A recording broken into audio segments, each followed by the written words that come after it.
Welcome to Medill Sports Talk, where we break down the news this week for the sports you love. The 2018 NFL Draft begins tomorrow, and this week on Medill Sports Talk, we have two of Medill's best draft insiders to tell you everything you need to watch for in the first round. I'm Darren Zaslau, and today I'm joined by Kwiecinski and Patrick Engel, who will be giving you their highly anticipated top 10 picks. Guys, each one of us has been on this planet for about 23 years now. Is it fair to say this is one of the most talked about drafts? You know, 100%. You're looking at a draft where you might have 4 quarterbacks going in the first 5, 6, 7, somewhere in their picks. None of them a sure thing. All of them polarizing guys, reasons to like all of them, reasons not to. Top that off with a generational talent at running back that, you know, we'll see if someone makes a move on him right away or he starts to fall a little bit. So a lot to talk about, a lot to unpack here. Yeah, and I think you can add the factor on that no one really knows what's going to happen. You know, the number 1 overall pick is still being disputed between 3 quarterbacks. We don't know for sure who's going where. Today, Cleveland.com reported that it could be either Baker Mayfield or Josh Allen, and everyone was mocking Sam Darnold to the Browns for the longest time. And still we don't know, and I have a feeling that we're not going to know until that first pick is called. And from there, it's just going to skyrocket, it's going to fall down, it's going to tumble over, whatever you want to say, but it's going to be a lot of fun. Certainly will be a lot of fun. And speaking of fun, let's go up to Cleveland. And today's sources said the Cleveland Browns are deciding between Josh Allen and Baker Mayfield for their first overall pick. Patrick, this is a big one. Who are the Browns taking first overall? You know, I'm going neither one of those guys, and I'm going to take Sam Darnold, quarterback from USC. And what I like about him here is I think he can make all the reads already. You see some interception totals that are a little higher this year. I think that's from a mechanical issue they can fix. But I think right now, NFL ready, played in a pretty relatable offense that has a lot of the same stuff that most NFL teams are going to run. And even though some of those interception and turnover problems can be, they'll give you a little bit of pause when you watch him this year.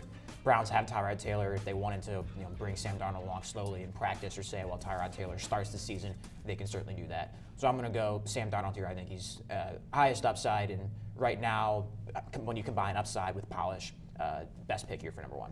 He certainly played excellent talent in the Big 12 as well, so that may make him more NFL ready, certainly. Now, the New York Giants have been in the center of trade conversations involving one of their best overall players, wide receiver Odell Beckham Jr.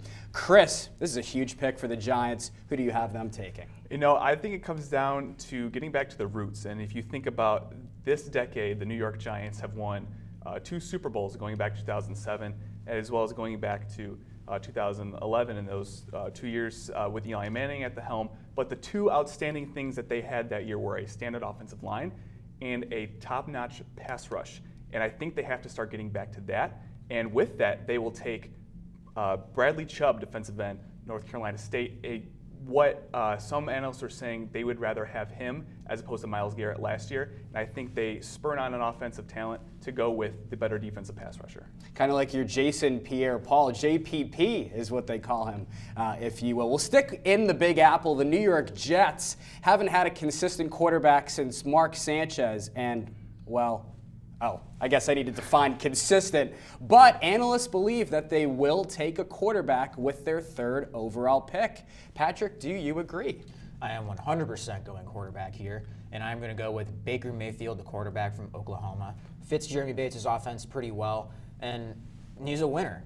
And you look at what he's done at Oklahoma over the course of the 4 years, his placement's great. I know you give him a little pause when you look at him. He's not the biggest guy, but I'm not concerned about that when you look at all the throws he can make and the accuracy that should come in there right away. And the Jets expected to be one of the worst teams in the NFL last year, and they weren't good, but not quite as bad as you might have thought. A few weapons around there, a few pieces on defense that they can build on. So Baker Mayfield, I think, would be, if they can get him, and I think he'll be here, they'll be able to get them probably at least 2 or 3 wins from what they were last year. He has had some character questions, though, kind of the Johnny Manziel comparisons, at least in terms of play style. So we'll see what they decide to do. Now, the Browns pick again at number 4, and this pick can go many different routes. This team needs a lot of help. Chris, which way does head coach Hugh Jackson want to go with this one?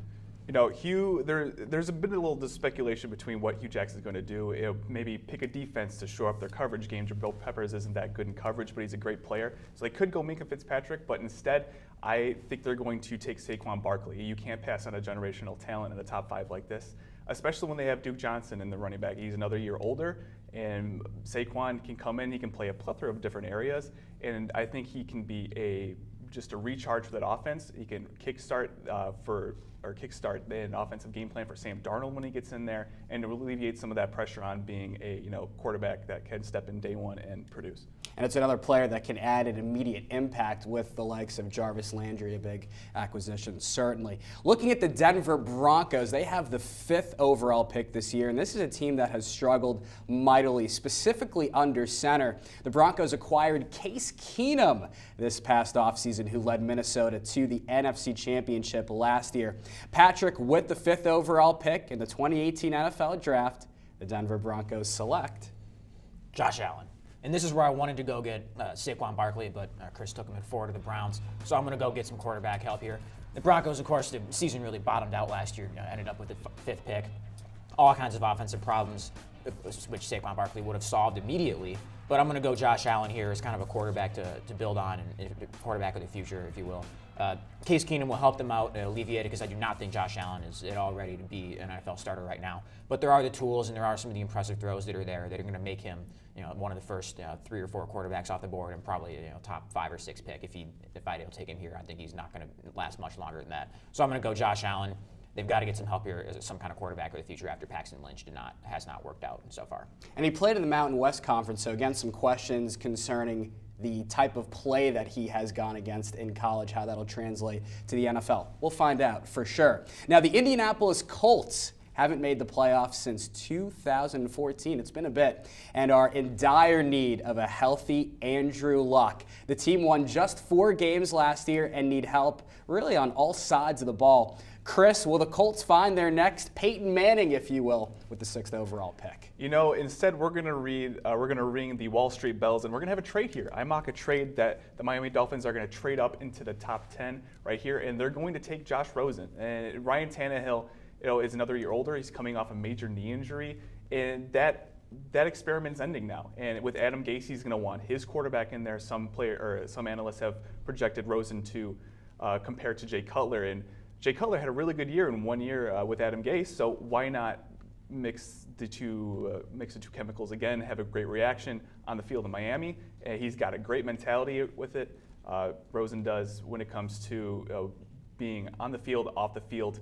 Yeah, there's a few character issues when it comes to what people have talked about, but I think he's the best quarterback in this draft, and I think Miami can really come out, solidify the quarterback position, and take it from there. Yeah, we talked about trades too with Odell Beckham Jr. with the Giants, so this is certainly another one that can be in play, absolutely. Going down south now, let's take a look at this Tampa Bay Buccaneers team, which went 9-7 in 2016, but couldn't carry that momentum into last year's season, winning just 5 games. The Buccaneers had the worst defense in the NFL last year, giving up a league most 378 yards per game. Patrick, who will Tampa Bay go with at number 7?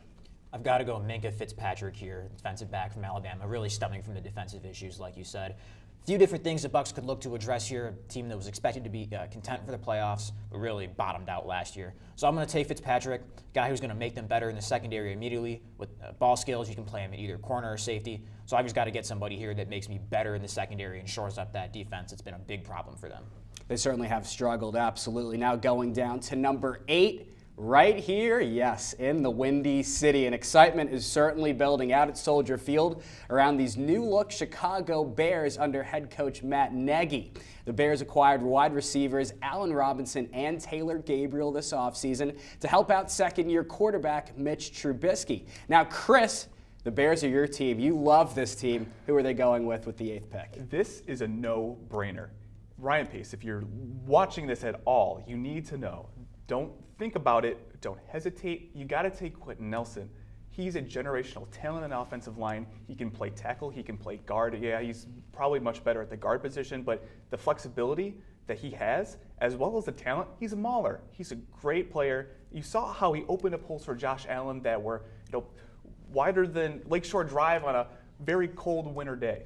Now, if you think about the moves that the Bears have also made, bringing Harry Highstand as their offensive line coach, who was last year Notre Dame's offensive line coach.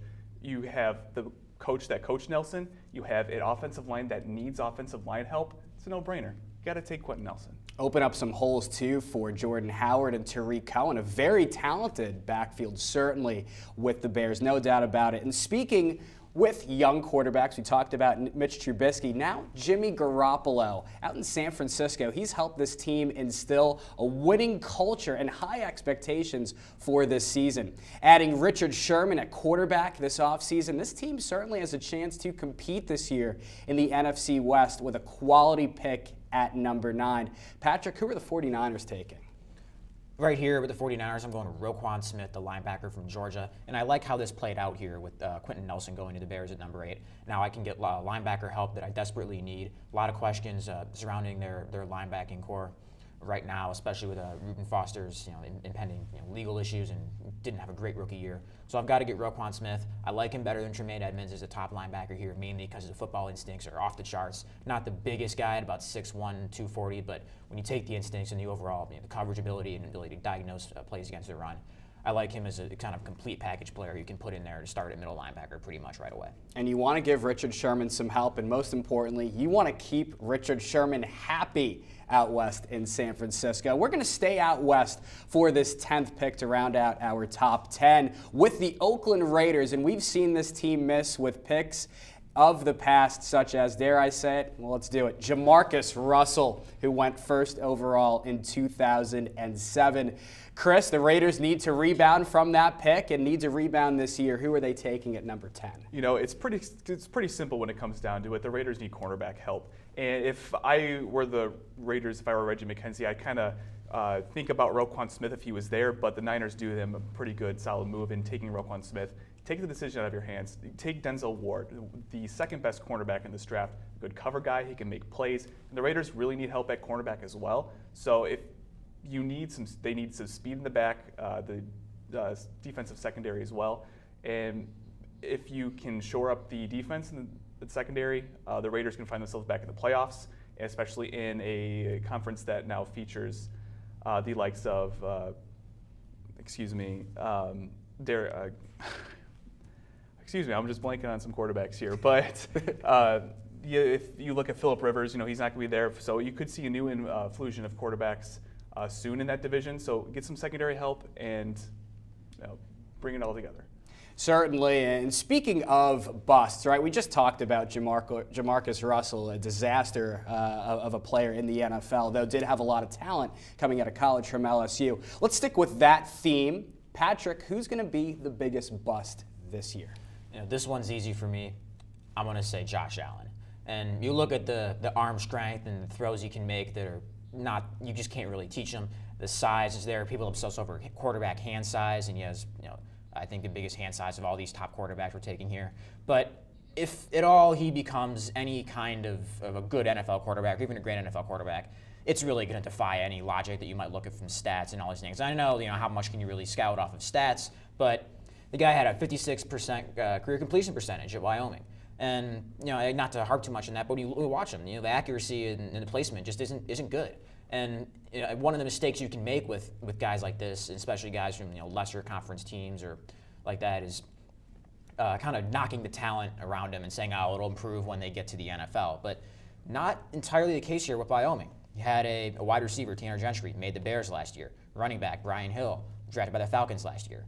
Wyoming receivers didn't drop a lot of balls. So a lot of concerns here. Josh Allen, biggest bust. And also, how much can you put into a player based off of a good combine and based off of a couple really good recent weeks when this is a guy that's played in the Mountain West, hasn't played the high type of caliber competition that we've seen with Josh Rosen, with Sam Darnold as well. Might I add that the last quarterback that could throw 80 yards from their knees was also Jamarcus Russell. And Josh Allen is known to do that as well. So there you go. And how about on the flip side here, Chris, who's the biggest steal this draft? Who's the player we need to watch out for? In the top 15 picks, you can identify teams that need secondary help as well. You can go from the Raiders, you can go to Tampa Bay, as well as Washington and Green Bay. I think Derwin James from Florida State is going to be the biggest steal. This is a guy that last last fall was a perennial top 10 pick, and he's slowly just fallen down, and it doesn't help that Florida State had a pretty abysmal season this year. But Derwin James, he can play both cornerback, safety, that versatility can really